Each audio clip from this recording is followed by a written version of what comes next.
Hoy nos metemos de lleno en un tema que, bueno, de una forma u otra nos toca a todos: el miedo al rechazo.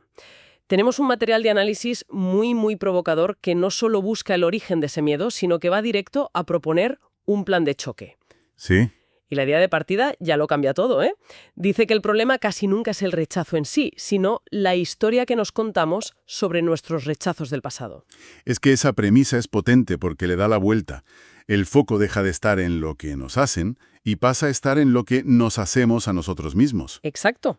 Y lo bueno de este enfoque es que no se queda en la teoría. Propone como un viaje en dos partes. Primero, entender cómo funciona la arquitectura mental de ese miedo. Y segundo, demolerla con acciones muy concretas. Me gusta eso de la arquitectura mental del miedo. Pues venga, empecemos por ahí. Si es algo que construimos, ¿cuáles son los cimientos? El análisis habla de dos orígenes principales. Uno es, digamos, el más obvio: haber sufrido rechazos antes, sobre todo en etapas de formación, y haberlos grabado a fuego como si fueran la prueba definitiva de que no valemos. Claro, es cuando una experiencia que es puntual se acaba convirtiendo en tu identidad. El me han rechazado se transforma en un soy una persona rechazable. Totalmente. Y a partir de ahí, claro, cada interacción social es como un examen donde te juegas esa identidad. Es agotador y te paraliza. Creas un filtro que solo deja pasar lo que confirma esa creencia negativa. Sí, es un círculo vicioso, pero es que luego el material da un giro y dice que la causa más común y quizá más sutil no es tanto esa herida, sino algo que llama un ego imaginario. Aquí es donde la cosa se pone de verdad interesante. La distinción es crucial. El miedo no es a la otra persona, ni siquiera al no. No. Es el pánico a que ese no haga añicos la imagen idealizada que tenemos de nosotros. Una imagen que muchas veces no se sostiene sobre nada tangible, ¿sabes? Claro. Y el análisis hace un apunte clave. No demoniza el ego. De hecho, dice que es necesario, pero lo matiza mucho. Habla de un ego construido con hechos y acciones. Y es que esa matización lo es todo. Un ego sano es el resultado de haberse probado, de actuar, de tener experiencias reales, buenas y malas, que te dan una medida más o menos real de quién eres.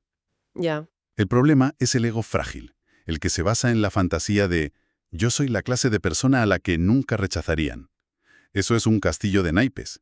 Al primer soplo de viento, al primer no, se viene abajo. Pero a ver, eso de construir un ego con hechos y acciones suena muy bien, pero no es una trampa. ¿Qué pasa si tus hechos son una cadena de fracasos? ¿No te deja eso en un sitio aún peor? Esa es la paradoja. Y el texto lo aborda de una forma muy sutil. La clave no es construir un ego que se base solo en éxitos. El hecho más importante es la acción, el haberlo intentado. Ah, vale. Un ego que se ha forjado en el esfuerzo, incluso en el fracaso, es muchísimo más fuerte que uno imaginario que nunca se ha puesto a prueba, porque el primero sabe que puede sobrevivir al golpe. El segundo solo conoce el miedo al golpe. La fortaleza no es no caer, es saber que te puedes levantar. Entendido. Es la diferencia entre la autoconfianza y la autofantasía. Y esa distinción es clave, porque supongo que todos sentimos un poco de aprensión a veces. La pregunta entonces es, ¿dónde está la línea? ¿Cuándo deja de ser una inseguridad normal y pasa a ser un problema que de verdad te limita? Pues el material traza esa línea en un punto muy concreto, en la inacción. Ajá. El miedo se convierte en un problema real, en una limitación, en el momento en que dicta lo que haces y te impide hacer algo que de verdad querrías hacer. Da un ejemplo que es imposible de malinterpretar. Estás en un sitio, ves a una persona que te atrae, sientes ese impulso de acercarte, de hablar, Pero no lo haces. y te quedas ahí parado. Y si te preguntas por qué, la única respuesta honesta es por miedo a que me rechace. No porque no sea el momento o porque estés ocupada, no. Es pura y simplemente anticipar un posible no y eso te paraliza. Y en ese momento, el miedo ha ganado la partida. Ha dejado de ser una emoción que sientes para convertirse en una barrera invisible. Uf. Se ha transformado en un carcelero. Y lo terrible de esa cárcel es que la puerta está abierta, pero es el propio prisionero el que no quiere salir por miedo a lo que hay fuera. Y el coste no es solo esa oportunidad perdida, es el mensaje que te mandas. Mis miedos son más grandes que mis deseos. ¡Qué frase más demoledora esa! Es que si repites eso suficientes veces, al final acabas por no desear nada para no tener que sentir miedo. Por suerte, el análisis no se queda en ese diagnóstico tan crudo. Propone un plan de acción muy estructurado en dos fases. Empieza por el trabajo interno. Por la mente. Lógico. Primero hay que entender las reglas de la prisión antes de planear la fuga. A esto lo llama la solución mental. Exacto. Y consiste en un ejercicio casi de arqueología. Excavar en tu mente, en tus creencias, y reexaminar esas experiencias que etiquetaste como fracasos o humillaciones. La propuesta es quitarles esa etiqueta y revaluarlas como lo que seguramente fueron, interacciones normales que no salieron bien. Y ya está. Es un ejercicio clásico de reencuadre cognitivo. Pero claro, es más fácil decirlo que hacerlo. Ya. Requiere un esfuerzo consciente para separar el hecho que es esa persona no quiso seguir hablando conmigo, de la interpretación catastrófica que le añadimos, ¿no? Lo que demuestra que soy aburrida, poco atractiva y que moriré sola. Claro. Pues la solución mental es quedarse solo con el hecho, despojarlo de todo el drama. Es como neutralizar el veneno de esos recuerdos, ¿no? Para que dejen de ser un fantasma y se conviertan solo en datos de tu biografía. Una experiencia más, sin esa carga de trauma. Precisamente. Y es el paso previo indispensable. Porque si no haces este trabajo mental primero, la segunda parte del plan puede ser hasta contraproducente. Y aquí es donde el material pisa el acelerador. Porque dice que, aunque la parte mental es necesaria, la solución que de verdad cambia las reglas del juego es mucho más directa. La llama la solución real. Y la idea es brutalmente simple. La mejor forma de perderle el miedo al rechazo es hartarse de que te rechacen. Es una terapia de choque en toda regla. Va totalmente en contra de nuestro instinto de evitar el dolor. Totalmente. Pero, a ver, la idea de hartarse de que te rechacen es muy potente, muy directa, pero también suena un poco peligrosa. ¿No corres el riesgo de traumatizarte aún más? ¿De confirmar tu peor miedo, que es que efectivamente no le gustas a nadie? Es un riesgo real si se hace sin la solución mental de antes. Por eso se presentan en ese orden. Ah, vale. Si no has reencuadrado primero lo que significa el rechazo, la exposición masiva es solo autocastigo. Pero si ya has interiorizado que el rechazo no mide tu valor, que es solo un resultado posible, entonces cada no se convierte en un dato, no en un veredicto. Claro. Es la diferencia entre un entrenamiento duro y una paliza. El entrenamiento te hace más fuerte, la paliza te rompe. La preparación mental es lo que cambia una cosa por la otra. Vale, entiendo la lógica. Es como vacunarse. Inocularse pequeñas dosis del virus para que el sistema inmunitario aprenda. Y el plan de acción que describe es justo ese, salir e interactuar de forma masiva, sin guiones, sin técnicas, solo exponiéndote a la situación real una y otra vez. Y el análisis es muy honesto con lo que puedes esperar. No te promete un camino de rosas, para nada. Dice claramente que algunas conversaciones irán bien, otras serán mediocres, y muchas, sobre todo al principio, acabarán en un rechazo claro. Y ahí, justo ahí, está la clave del método. Describe una progresión casi matemática del dolor. Dice que la primera vez dolerá, y mucho. La segunda, un poco menos. Pero la décima, la sensación ya será de, mira, otro más, ¿qué más da? Es un proceso de desensibilización. Exacto. Es como meterse en agua helada. El primer impacto es un shock, te deja sin aliento, pero si aguantas, el cuerpo se aclimata y el frío se vuelve soportable. Ya. Pues con el rechazo pasa lo mismo. El cerebro, a base de repetición, aprende por experiencia que ese monstruo no es letal. No te mueres, no te desintegras. Y cuando tu sistema nervioso deja de verlo como una amenaza existencial, el miedo se esfuma. Y el resultado final que promete es una revelación. El momento en que te das cuenta de que el rechazo ha perdido por completo su poder sobre ti. Ya no es el botón rojo que dispara las alarmas, es solo ruido de fondo. Ocurre algo fundamental. Descubres empíricamente que tu valor como persona nunca estuvo en juego. Claro. Sobrevives a 10, 20, 50 rechazos y te das cuenta de que sigues siendo exactamente la misma persona.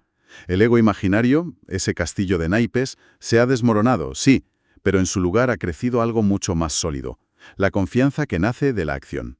Para que esta estrategia funcione, el material insiste en que hay que integrar una serie de ideas, como si fuera tu nuevo sistema operativo.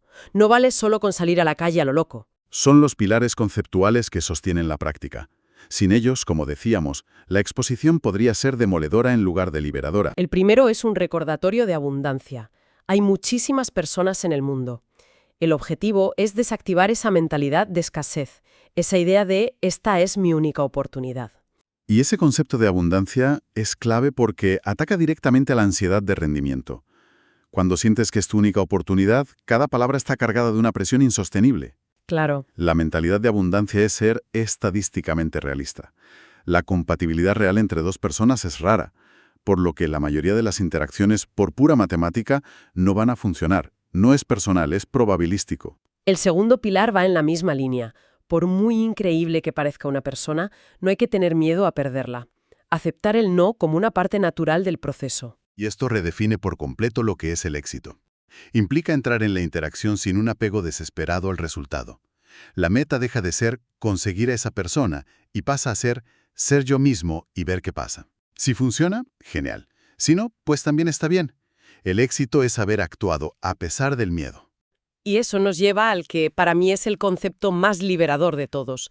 La idea de que, por muy bueno que uno sea, por muy carismático, es absolutamente imposible evitar todos los rechazos. Es un baño de realidad. Desmonta la fantasía del perfeccionismo. Mucha gente cree que si aprenden la técnica secreta, alcanzarán un nivel en el que serán inmunes al no. Y eso no existe. No. Si hasta la persona más deseada del planeta es rechazada de vez en cuando, entonces el rechazo deja de ser un indicador de tu incompetencia. Claro. Deja de ser un juicio sobre tu valor para convertirse en una constante del sistema, como la gravedad.